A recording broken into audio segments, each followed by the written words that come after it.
And we're back. Thank you guys for tuning in to another World Audiobooks. So excited to have you here as we near the end of Sense and Sensibility. This is a really exciting couple chapters here, so I think we should just get right into it. But first, I want to say thank you to everyone who is sharing the podcast with everyone that they know. If you haven't done that yet, please, I'm just asking you as a repayment for all the hours and hours that go into recording each of these episodes, that you just say thank you by sharing the podcast with somebody that you know who might enjoy a free audiobook, because free things are meant to be shared, and I would so appreciate it. So thank you to everyone who's sharing, and if you haven't yet, please go ahead and do that. Just share the podcast with somebody that you know who might enjoy this free audiobook. So let's get into it. Without further ado, I give you the next chapter of Sense and Sensibility, the next two chapters of Sense and Sensibility.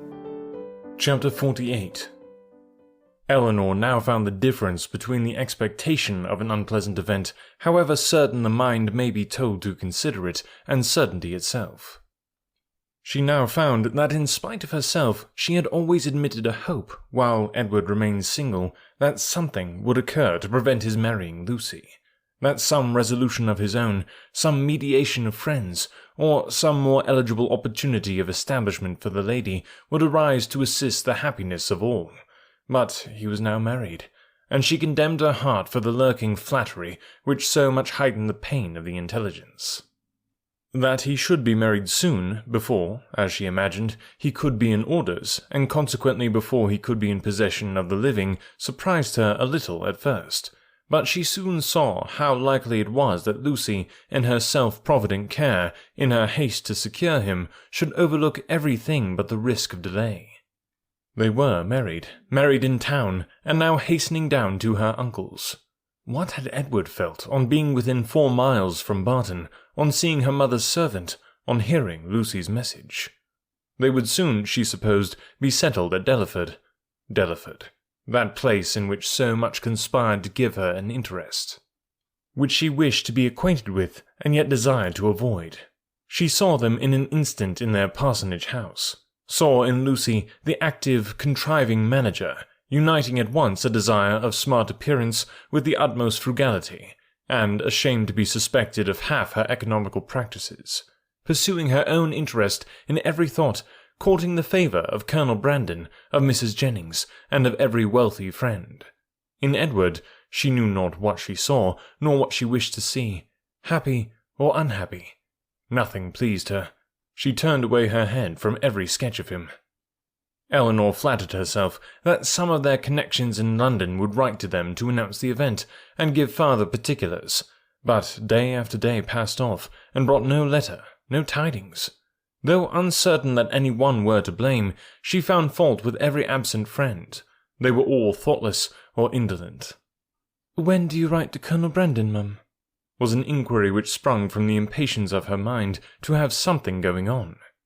"I wrote to him, my love, last week, and rather expect to see than to hear from him again. I earnestly pressed his coming to us, and should not be surprised to see him walk in today or tomorrow, or any day."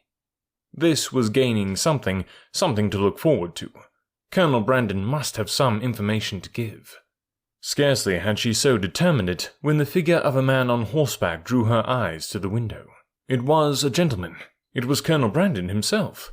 Now she could hear more, and she trembled in expectation of it. But it was not Colonel Brandon. Neither his air nor his height. Were it possible, she must say it must be Edward. She looked again. He had just dismounted. She could not be mistaken. It was Edward. She moved away and sat down. "He comes from Mr. Pratt's purposely to see us. I will be calm. I will be mistress of myself." In a moment she perceived that the others were likewise aware of the mistake. She saw her mother and Marianne change colour, saw them look at herself, and whisper a few sentences to each other. She would have given the world to be able to speak, and to make them understand that she hoped no coolness, no slight, would appear in their behaviour to him. But she had no utterance, and was obliged to leave all to their own discretion. Not a syllable passed aloud. They all waited in silence for the appearance of their visitor. His footsteps were heard along the gravel path. In a moment he was in the passage, and in another he was before them. His countenance, as he entered the room, was not too happy, even for Eleanor. His complexion was white with agitation, and he looked as if fearful of his reception and conscious that he merited no kind one. Mrs. Dashwood, however, conforming, as she trusted, to the wishes of that daughter, by whom she then meant in the warmth of her heart to be guided in everything, met him with a look of forced complacency, gave him her hand, and wished him joy. He coloured, and stammered out an unintelligible reply. Eleanor's lips had moved with her mother's, and, when the moment of action was over, she wished that she had shaken hands with him too, but it was then too late, and with a countenance meaning to be open, she sat down again and talked of the weather. Marianne had retreated as much as possible out of sight to conceal her distress, and Margaret, understanding some part, but not the whole of the case, thought it incumbent on her to be dignified, and therefore took a seat as far from him as she could, and maintained a strict silence. When Eleanor had ceased to rejoice in the dryness of the season, a very awful pause took place.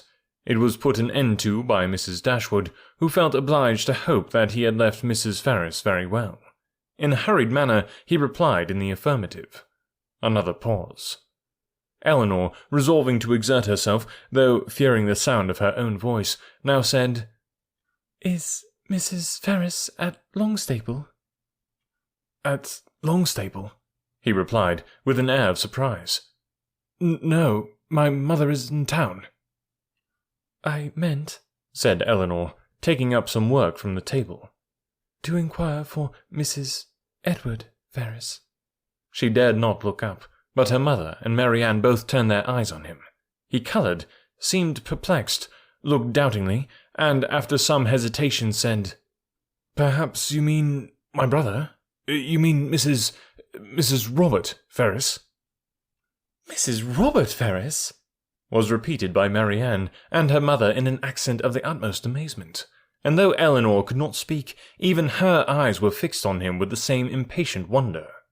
He rose from his seat and walked to the window, apparently from not knowing what to do, took up a pair of scissors that lay there, and while spoiling both them and their sheath by cutting the latter to pieces as he spoke, said in a hurried voice, "Perhaps you do not know, you may not have heard that my brother is lately married to the youngest, to Miss Lucy Steele." His words were echoed with unspeakable astonishment by all but Eleanor, who sat with her head leaning over her work, in a state of such agitation as made her hardly know where she was. "Yes," said he, "they were married last week, and are now at Dawlish." Eleanor could sit no longer. She almost ran out of the room as soon as the door was closed, burst into tears of joy which at first she thought would never cease. Edward, who had till then looked anywhere rather than at her, saw her hurry away, and perhaps saw or even heard her emotion, for immediately afterwards he fell into a reverie which no remarks, no inquiries, no affectionate address of Mrs. Dashwood could penetrate, and at last, without saying a word, quitted the room and walked out towards the village, leaving the others in the greatest astonishment and perplexity on a change in his situation so wonderful and so sudden, a perplexity which they had no means of lessening by their own conjectures. Chapter 49. Unaccountable, however, as the circumstances of his release might appear to the whole family, it was certain that Edward was free, and to what purpose that freedom would be employed was easily predetermined by all. For, after experiencing the blessings of one imprudent engagement, contracted without his mother's consent as he had already done for more than 4 years, nothing less could be expected of him in the failure of that than the immediate contraction of another. His errand at Barton, in fact, was a simple one. It was only to ask Eleanor to marry him. And considering that he was not altogether inexperienced in such a question, it might be strange that he should feel so uncomfortable in the present case as he really did, so much in need of encouragement and fresh air. How soon he walked himself into the proper resolution, however, how soon an opportunity of exercising it occurred, in what manner he expressed himself, and how he was received, need not be particularly told. This only need be said, that when they all sat down to table at 4 o'clock, about 3 hours after his arrival, he had secured his lady, engaged her mother's consent, and was not only in the rapturous profession of the lover, but in the reality of reason and truth one of the happiest of men. His situation indeed was more than commonly joyful. He had more than the ordinary triumph of accepted love to swell his heart and raise his spirits. He was released, without any reproach to himself, from an entanglement which had long formed his misery, from a woman whom he had long ceased to love, and elevated at once to that security with another, which he must have thought of almost with despair, as soon as he had learnt to consider it with desire. He was brought not from doubt or suspense, but from misery to happiness. And the change was openly spoken in such a genuine, flowing, grateful cheerfulness as his friends had never witnessed in him before. His heart was now open to Eleanor, all its weaknesses, all its errors confessed, and his first boyish attachment to Lucy treated with all the philosophic dignity of 24. "It was a foolish, idle inclination on my side," said he, "the consequence of ignorance of the world and want of employment.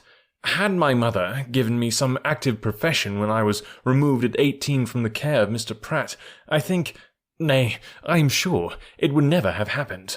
For, though I left Longstaple with what I thought, at the time, a most unconquerable preference for his niece, yet had I then had any pursuit, any object to engage my time and keep me at a distance from her for a few months, I should very soon have outgrown the fancied attachment, especially by mixing more with the world, as in such case I must have done. But instead of having anything to do, instead of having any profession chosen for me, or being allowed to choose any myself, I returned home to be completely idle, and for the first 12 months afterwards I had not even the nominal employment which belonging to the university would have given me, for I was not entered at Oxford till I was 19. I had therefore nothing in the world to do but to fancy myself in love, and as my mother did not make my home in every respect comfortable, as I had no friend, no companion in my brother, and disliked new acquaintance, it was not unnatural for me to be very often at Longstaple, where I always felt myself at home, and was always sure of a welcome, and accordingly I spent the greatest part of my time there from 18 to 19. Lucy appeared everything that was amiable and obliging. She was pretty too, at least I thought so then, and I had seen so little of other women that I could make no comparisons and see no defects.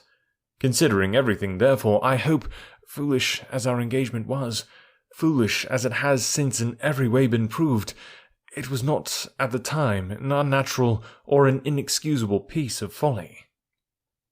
The change which a few hours had wrought in the minds and the happiness of the Dashwoods was so great, as promised them all the satisfaction of a sleepless night. Mrs. Dashwood, too happy to be comfortable, knew not how to love Edward, nor praise Eleanor enough, how to be enough thankful for his release without wounding his delicacy, nor how at once to give them leisure for unrestrained conversation together, and yet enjoy, as she wished, the sight and society of both. Marianne could speak her happiness only by tears. Comparisons would occur, regrets would arise, and her joy, though sincere as her love for her sister, was of a kind to give her neither spirits nor language. But Eleanor, how are her feelings to be described? From the moment of learning that Lucy was married to another, that Edward was free, to the moment of his justifying the hopes which had so instantly followed, she was everything by turns but tranquil. But when the second moment had passed, when she found every doubt, every solicitude removed, compared her situation with what so lately it had been, saw him honourably released from his former engagement, saw him instantly profiting by the release to address herself and declare an affection as tender, as constant as she had ever supposed it to be, she was oppressed, she was overcome by her own felicity, and happily disposed, as is the human mind, to be easily familiarized with any change for the better, it required several hours to give sedatedness to her spirits, or any degree of tranquillity to her heart. Edward was now fixed at the cottage at least for a week, for whatever other claims might be made on him, it was impossible that less than a week should be given up to the enjoyment of Eleanor's company, or suffice to say half that was to be said of the past, the present, and the future. For though a very few hours spent in the hard labour of incessant talking will dispatch more subjects than can really be in common between any two rational creatures, yet with lovers it is different. Between them no subject is finished, no communication is even made, till it has been made at least 20 times over. Lucy's marriage, the unceasing and reasonable wonder among them all, formed of course one of the earliest discussions of the lovers, and Eleanor's particular knowledge of each party made it appear to her in every view as one of the most extraordinary and unaccountable circumstances she had ever heard. How they could be thrown together, and by what attraction Robert could be drawn on to marry a girl of whose beauty she had herself heard him speak without any admiration, a girl, too, already engaged to his brother, and on whose account that brother had been thrown off by his family. It was beyond her comprehension to make out. To her own heart, it was a delightful affair. To her imagination, it was even a ridiculous one. But to her reason, her judgment, it was completely a puzzle. Edward could only attempt an explanation by supposing that, perhaps at first, accidentally meeting, the vanity of the one had been so worked on by the flattery of the other as to lead by degrees to all the rest. Eleanor remembered what Robert had told her in Harley Street, of his opinion of what his own mediation in his brother's affairs might have done, if applied to in time. She repeated it to Edward. "That was exactly like Robert," was his immediate observation. "And that," he presently added, "might perhaps be in his head when the acquaintance between them first began, and Lucy perhaps at first might think only of procuring his good offices in my favour. Other designs might afterward arise." How long it had been carrying on between them, however, he was equally at a loss with herself to make out. For at Oxford, where he had remained for choice ever since his quitting London, he had had no means of hearing of her but from herself, and her letters to the very last were neither less frequent nor less affectionate than usual. Not the smallest suspicion, therefore, had ever occurred to prepare him for what followed, and when at last it burst on him in a letter from Lucy herself, he had been for some time, he believed, half stupefied between the wonder, the horror, and the joy of such a deliverance. He put the letter into Eleanor's hands. "Dear Sir, being very sure I have long lost your affections, I have thought myself at liberty to bestow my own on another, and have no doubt of being as happy with him as I once used to think I might be with you. But I scorn to accept the hand while the heart was another's. Sincerely wish you happy in your choice, and it shall be my fault if we are not always good friends, as our near relationship now makes proper. I can safely say I owe you no ill will, and am sure you will be too generous to do us any ill offices.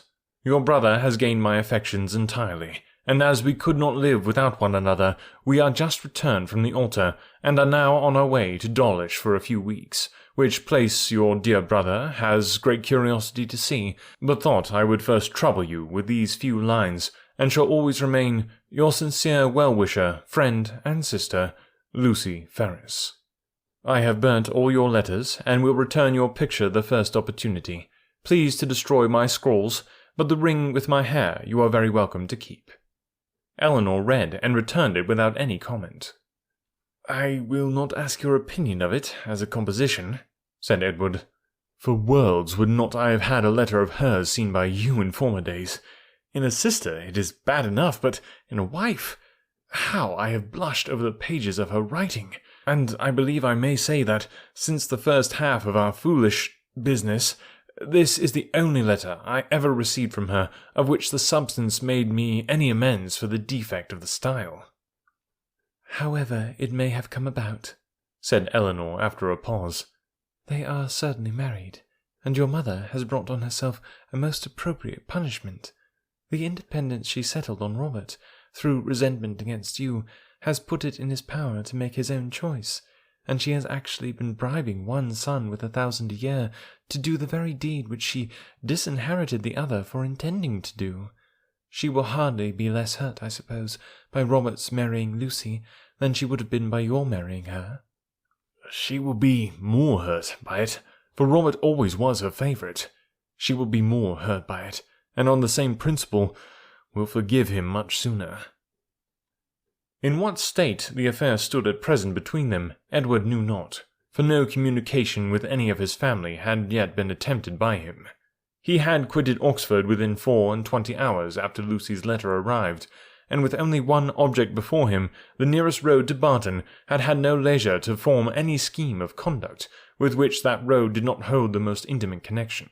He could do nothing till he were assured of his fate with Miss Dashwood, and by his rapidity in seeking that fate, it is to be supposed, in spite of the jealousy with which he had once thought of Colonel Brandon, in spite of the modesty with which he rated his own deserts, and the politeness with which he talked of his doubts, he did not, upon the whole, expect a very cruel reception. It was his business, however, to say that he did, and he said it very prettily. What he might say on the subject of a 12-month after must be referred to the imagination of husbands and wives. That Lucy had certainly meant to deceive, to go off with a flourish of malice against him in her message by Thomas, was perfectly clear to Elinor, and Edward himself, now thoroughly enlightened on her character, had no scruple in believing her capable of the utmost meanness of wanton ill nature. Though his eyes had been long opened, even before his acquaintance with Elinor began, to her ignorance and a want of liberality in some of her opinions, they had been equally imputed by him to her want of education. Until her last letter reached him, he had always believed her to be a well-disposed, good-hearted girl, and thoroughly attached to himself. Nothing but such a persuasion could have prevented him putting an end to an engagement, which, long before the discovery of it laid him open to his mother's anger, had been a continual source of disquiet and regret to him. "I thought it my duty," said he, "independent of my feelings, to give her the option of continuing the engagement or not, when I was renounced by my mother, and stood to all appearance without a friend in the world to assist me.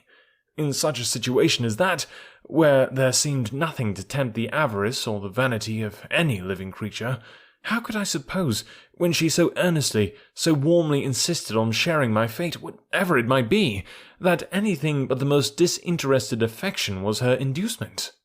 And even now, I cannot comprehend on what motive she acted, or what fancied advantage it could be to her to be fettered to a man for whom she had not the smallest regard, and who had only £2,000 in the world. She could not foresee that Colonel Brandon would give me a living."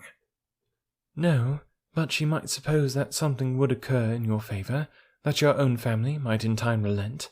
At any rate, she lost nothing by continuing the engagement, for she has proved that it fettered neither her inclination nor her actions.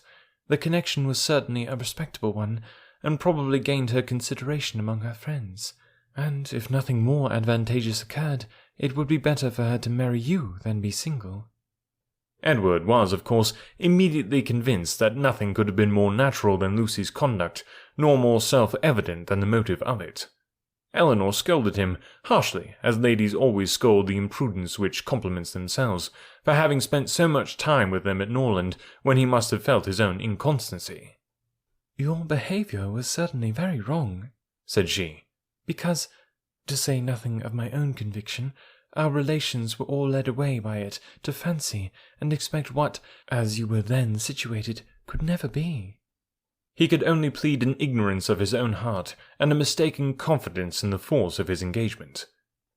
"I was simple enough to think that, because my faith was plighted to another, there could be no danger in my being with you, and that the consciousness of my engagement was to keep my heart as safe and sacred as my honour. I felt that I admired you, but I told myself it was only friendship, until I began to make comparisons between yourself and Lucy. I did not know how far I was got. After that, I suppose, I was wrong in remaining so much in Sussex, and the arguments with which I reconciled myself to the expediency of it were no better than these. The danger is my own. I am doing no injury to anybody but myself." Elinor smiled and shook her head. Edward heard with pleasure of Colonel Brandon's being expected at the cottage, as he really wished not only to be better acquainted with him, but to have an opportunity of convincing him that he no longer resented his giving him the living of Delaford. "Which, at present," said he, "after thanks so ungraciously delivered as mine were on the occasion, he must think I have never forgiven him for offering." Now he felt astonished himself that he had never yet been to the place, but so little interest had he taken in the matter that he owed all his knowledge of the house, garden, and glebe, extent of the parish, condition of the land, and rate of the tithes, to Elinor herself, who had heard so much of it from Colonel Brandon, and heard it with so much attention as to be entirely mistress of the subject. One question after this only remained undecided between them. One difficulty only was to be overcome. They were brought together by mutual affection, with the warmest approbation of their real friends. Their intimate knowledge of each other seemed to make their happiness certain, and they only wanted something to live upon. Edward had £2,000, and Eleanor one, which, with Delaford living, was all that they could call their own. For it was impossible that Mrs. Dashwood should advance anything, and they were neither of them quite enough in love to think that £350 a year would supply them with the comforts of life. Edward was not entirely without hopes of some favourable change in his mother towards him, and on that he rested for the residue of their income. But Eleanor had no such dependence, for since Edward would still be unable to marry Miss Morton, and his choosing herself had been spoken of in Mrs. Ferris's flattering language as only a lesser evil than his choosing Lucy Steele, she feared that Robert's offence would serve no other purpose than to enrich Fanny. About 4 days after Edward's arrival, Colonel Brandon appeared, to complete Mrs. Dashwood's satisfaction, and to give her the dignity of having, for the first time since her living at Barton, more company with her than her house would hold. Edward was allowed to retain the privilege of first comer, and Colonel Brandon therefore walked every night to his old quarters at the park, from whence he usually returned in the morning, early enough to interrupt the lovers' first tete-a-tete before breakfast. A 3 weeks' residence at Delaford, where, in his evening hours at least, he had little to do but to calculate the disproportion between 36 and 17, brought him to Barton in a temper of mind which needed all the improvement in Marianne's looks, all the kindness of her welcome, and all the encouragement of her mother's language to make him cheerful. Among such friends, however, and such flattery, he did revive. No rumour of Lucy's marriage had yet reached him. He knew nothing of what had passed, and the first hours of his visit were consequently spent in hearing and in wondering. Everything was explained to him by Mrs. Dashwood, and he found fresh reason to rejoice in what he had done for Mr. Ferris, since eventually it promoted the interest of Eleanor. It would be needless to say that the gentlemen advanced in the good opinion of each other as they advanced in each other's acquaintance, for it could not be otherwise. Their resemblance in good principles and good sense, in disposition and manner of thinking, would probably have been sufficient to unite them in friendship without any other attraction. But their being in love with 2 sisters, and 2 sisters fond of each other, made their mutual regard inevitable and immediate, which might otherwise have waited the effect of time and judgment. The letters from town, which a few days before would have made every nerve in Eleanor's body thrill with transport, now arrived to be read with less emotion than mirth. Mrs. Jennings wrote to tell the wonderful tale, to vent her honest indignation against the jilting girl, and pour forth her compassion towards poor Mr. Edward, who, she was sure, had quite doted upon the worthless hussy, and was now, by all accounts, almost broken-hearted at Oxford. "I do think," she continued, "nothing was ever carried on so sly, for it was but 2 days before Lucy called and sat a couple of hours with me. Not a soul suspected anything of the matter, not even Nancy, who, poor soul, came crying to me the day after in a great fright for fear of Mrs. Ferris, as well as not knowing how to get to Plymouth. For Lucy, it seemed, borrowed all her money before she went off to be married, on purpose, we suppose, to make a show with, and poor Nancy had not 7 shillings in the world. So I was very glad to give her 5 guineas to take her down to Exeter, where she thinks of staying 3 or 4 weeks with Mrs. Burgess, and hopes, as I tell her, to fall in with the doctor again. And I must say that Lucy's crossness not to take them along with them in the chase is worse than all. Poor Mr. Edward! I cannot get him out of my head, but you must send for him to Barton, and Miss Marianne must try to comfort him." Mr. Dashwood's strains were more solemn. Mrs. Ferris was the most unfortunate of women. Poor Fanny had suffered agonies of sensibility, and he considered the existence of each, under such a blow, with grateful wonder. Robert's offence was unpardonable, but Lucy's was infinitely worse. Neither of them were ever again to be mentioned to Mrs. Ferris, and even if she might hereafter be induced to forgive her son, his wife should never be acknowledged as her daughter, nor be permitted to appear in her presence. The secrecy with which everything had been carried on between them was rationally treated as enormously heightening the crime, because, had any suspicion of it occurred to the others, proper measures would have been taken to prevent the marriage, and he called on Eleanor to join with him in regretting that Lucy's engagement with Edward had not rather been fulfilled than that she should thus be the means of spreading misery farther in the family. He thus continued, "Mrs. Ferris has never yet mentioned Edward's name, which does not surprise us, but, to our great astonishment, not a line has been received from him on the occasion.